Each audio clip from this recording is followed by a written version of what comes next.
Assalamualaikum warahmatullahi wabarakatuh. Perkenalkan, nama saya Agus Setiawan, NPM 21210201, Prodi Hukum Tata Negara, UIN Raden Intan Lampung. Di sini saya akan menjelaskan materi tentang bangunan hukum Islam di Indonesia. Mata kuliah Filsafat Hukum Islam dengan dosen pengampu Bapak Herpin Yogi Prandika, MHI. Hukum Islam dikategorikan sebagai divine law karena aturan-aturan yang ada di dalamnya dibuat langsung oleh Tuhan untuk mengatur kehidupan manusia di dunia.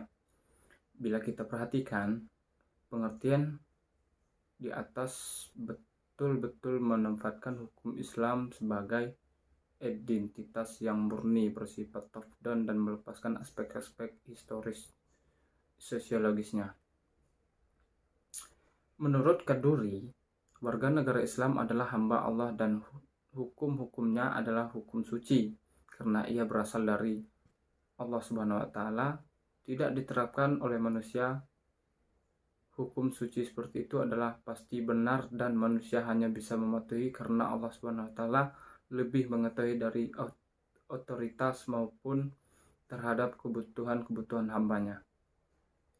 Pada kenyataannya, hukum Indonesia merupakan perintah Tuhan dan karenanya bersifat mengikat sebagai sebuah cita-cita agama yang berbeda dengan hukum buatan manusia dan dianggap sebagai fenomena sosial yang tunduk pada kebutuhan manusia dan nilai-nilainya.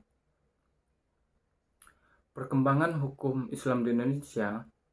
Sebelum kita lebih jauh membahas persoalan tersebut, terlebih dahulu sebaiknya mengetahui apa yang dimaksud dengan hukum nasional.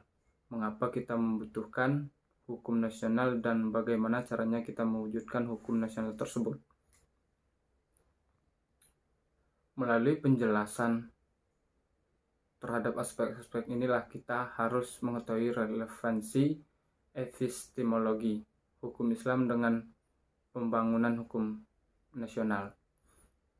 Pembangunan hukum di Indonesia. Dalam rangka membangun sistem hukum nasional, pemerintah menerapkan kebijaksanaan untuk memanfaatkan 3 sistem yang eksis di Indonesia, yaitu sistem hukum adat, Islam, dan Barat atau Belanda sebagai bahan bakunya. Tatanan hukum nasional Indonesia harus mengandung ciri yang pertama, berwawasan kebangsaan dan berwawasan Nusantara. Yang kedua, mampu mengakomodasi kesadaran dan hukum kelompok etnis, kedaerahan, dan keyakinan agama. Ketiga, sejauh mungkin berbentuk tertulis dan terunifikasi. 4, bersifat rasional yang mencakup realitas esensi. Yang kelima, responsif terhadap perkembangan aspirasi dan ekspektasi masyarakat. Perkembangan hukum Islam Indonesia, sarana dan prasarana. Kondisi seperti ini tidak semata-mata terjadi di Indonesia, tetapi terjadi pula di negara-negara berpenduduk Muslim, baik yang memiliki konstitusi Islam maupun yang tidak memilikinya. Sebagai sebuah sistem hukum atau bagian dari sebuah sistem hukum, ia mempunyai teks tertulis dalam bidang-bidang yang dicakupkan, memiliki lembaga peradilan sesuai tingkat-tingkat yang diperlukan, dan mempunyai alat penegak hukum untuk menjalankannya. Sekian dan terima kasih persen dari saya akhiri. Wassalamualaikum warahmatullahi wabarakatuh.